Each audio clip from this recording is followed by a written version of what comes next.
Quizá conozcas a esta banda de aquí. Quizá creciste con esta voz. O quizá alguna vez alguien te puso este disco. Sí, ya sabes de dónde son. Argentina. Un país que resistía a conflictos e incertidumbres, pero a la vez inventaba algo que nunca más volvería a repetirse. Lo apodaban rock nacional, pero era más que eso, ya que traspasó fronteras y hoy es un orgullo de toda Latinoamérica. Era una forma de soñar sin pedir permiso, un lenguaje secreto entre poetas, locos y músicos. Charly García dijo una vez: sin Lito Nebbia no hubiera existido Javier Martínez, ni Spinetta, ni yo. Ese video, más que un ranking subjetivo, es un tributo. No lo vean tanto como una competencia. Aquí van 10 discos de rock argentino Que marcaron los 70s, una época que todos amamos y añoramos. Así que ponte cómodo, abre el corazón y viaja con nosotros a esos años donde todo era posible. Empezamos en 3, 2, 1, vamos. Nivel 1. Rayuela, 1977. Rayuela fue una de esas bandas que probablemente huían de la fama. No daban entrevistas, no aparecían en las revistas, y su música parecía hecha para un mundo paralelo. Un mundo donde el rock podía sonar como un cuento de hadas, o como una carta escrita desde el más allá. Canciones como Los Últimos Grillos te hacen sentir que estás atrapado en un atardecer que nunca termina. Y otras, como Vendré con el viento, parecen sacadas de obras como Cumbres Borrascosas, con esa voz espectral que canta desde el otro plano, por un amor imposible. Rayuela dejó un solo disco, editado en 1977. Luego desapareció. Pero para muchos, incluyéndome, fue suficiente quimera y ensueño, aquel álbum con esa portada atrapante, en donde uno daría lo que fuese por ingresar y nunca más salir.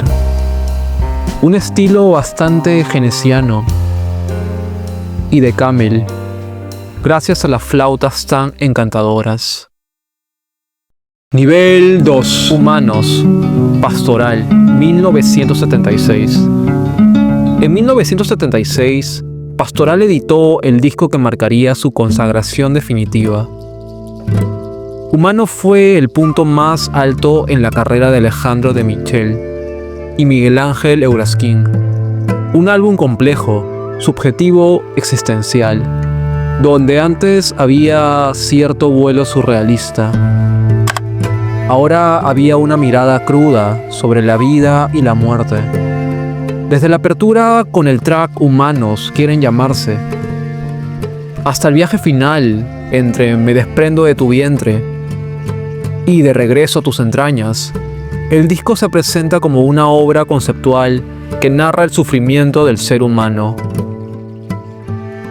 hacia el mundo, que tras nacer solo desea volver a la nada, lo cual es bastante realista y común en estos tiempos terribles que estamos viviendo. Contaron con una orquestación bastante ambiciosa, donde estaban Charly, Oscar Moro, Pino Marrone, Antonio Agri y Gustavo Beitelman. Las influencias que encuentro aquí son The Renaissance, Emerson, Lake and Palmer y algo del folk británico de Fairport Convention y The Pentangle. Y este álbum es perfecto para esas mañanas donde uno no quiere despertar. ¿Conocías estos álbumes? Déjamelo saber en la caja de comentarios. Y espera a ver qué otras sorpresas se vienen.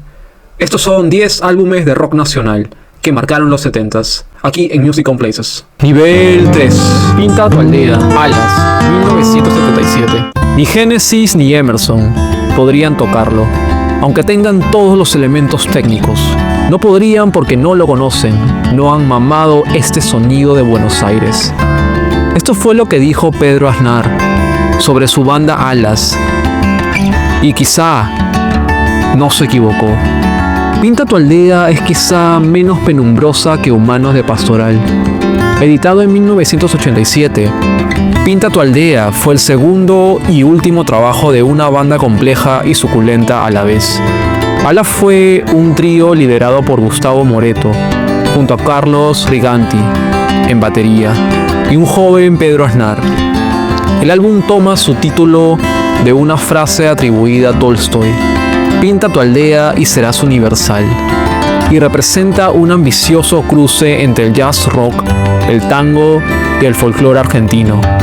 Esta fusión que propone el álbum es arriesgada, a veces inclasificable, con texturas de candombe, milonga y rock progresivo. Quizá debido a su reedición en los 80s, el álbum pasó desapercibido para un gran público, pero quedó como un documento brillante de una época donde el rock argentino aún se atrevía a mirar hacia adentro, a rescatar sus raíces y reinventarlas sin pedir permiso. Déjamelo saber en la caja de comentarios. Nivel 4. Rock de la mujer perdida, Los Gatos, 1970. Nos alejamos un poco de los campos y cuentos de hadas y nos vamos al garaje con este seductor álbum de los Beatles argentinos. Mujer de Carbón es quizá el tema más controversial de la banda de Lito Nevia, que es todo un recital a una mujer de color, lo cual estaba muy de moda en los inicios de los 70s. Y Santana y los Rolling Stones lo saben. Fue gracias a un viaje de Lito Nevia a la cuna del blues, Estados Unidos, a buscar precisamente estas influencias. Lito regresó e inyectó en su banda un sonido más crudo y rockero, alejándose del beat de sus inicios. Temas como Mujer de Carbón y la canción que da título al disco muestran esa nueva dirección. Con el tiempo, sería visto como su obra más sólida y uno de los grandes álbumes de rock argentino. Nivel 5. Con esa, Pedro y Pablo, 1972. Con quizá mucha influencia de Bob Dylan, Seals and Crofts y los folclóricos más oscuros del Reino Unido, como Nick Drake y Bert Jansch y The Incredible String Band, Pedro y Pablo se abren camino en la Argentina con un folk alimentado de blues, tango y un nacionalismo ácido, que los hacen ver como una especie de Serrat argentino. Con esa, fue mucho más que un disco, fue una casa, un refugio y una comunidad. Pedro y Pablo vivían allí, en la calle Conesa en Belgrano. Fue ahí que grabaron este segundo álbum en 1972, un disco de folk con espíritu hippie y conciencia social. Sonaron himnos como Padre Francisco o Blues del Éxodo, donde aparece Papo en guitarra, y se rescató la censurada Catalina Bahía.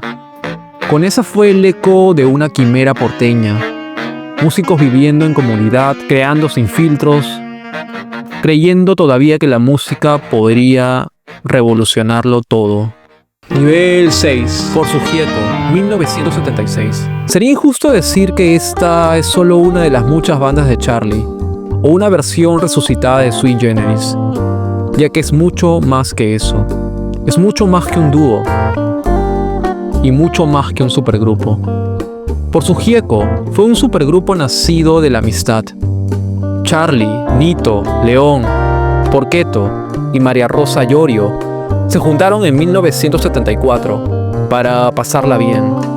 Tocaron solo 3 veces y grabaron un único disco, entre cambios de estudio y clima de bohemia. Lo que comenzó como folk acústico derivó en una banda eléctrica con invitados de lujo: Oscar Moro, Basterrica, Toff. Y gracias al piano sinfónico de Charlie, la banda se extiende también a géneros más complejos como el folk progresivo y el soft rock. Su tema legendario, El fantasma de Canterville, fue censurado por su letra oscura, ya que hacía alusiones a crímenes. Fue escondido en algunas ediciones iniciales, como un mensaje secreto. En 1976, con Sui Generis ya disuelto, salió finalmente el álbum de Por Su Gieco. Un testimonio de una época en que la música aún se atrevía a cantar lo que otros callaban.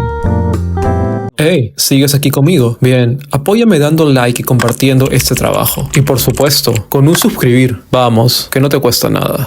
Nivel 7. Películas: La máquina de hacer pájaros, 1977.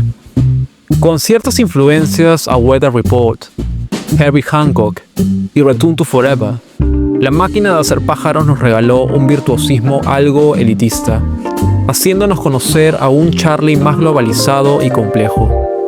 Películas fue el segundo y último disco de La máquina de hacer pájaros, y también su testamento musical.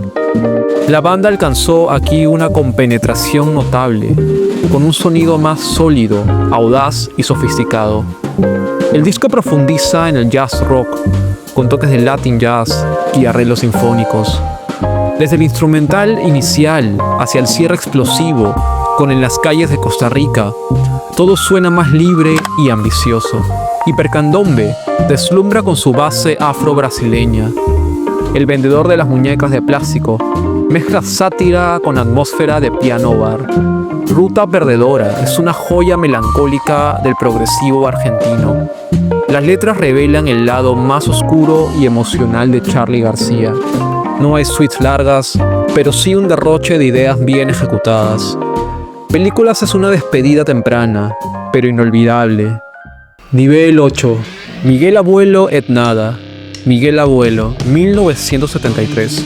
Y entrando en el terreno de la psicodelia, nos encontramos con este álbum.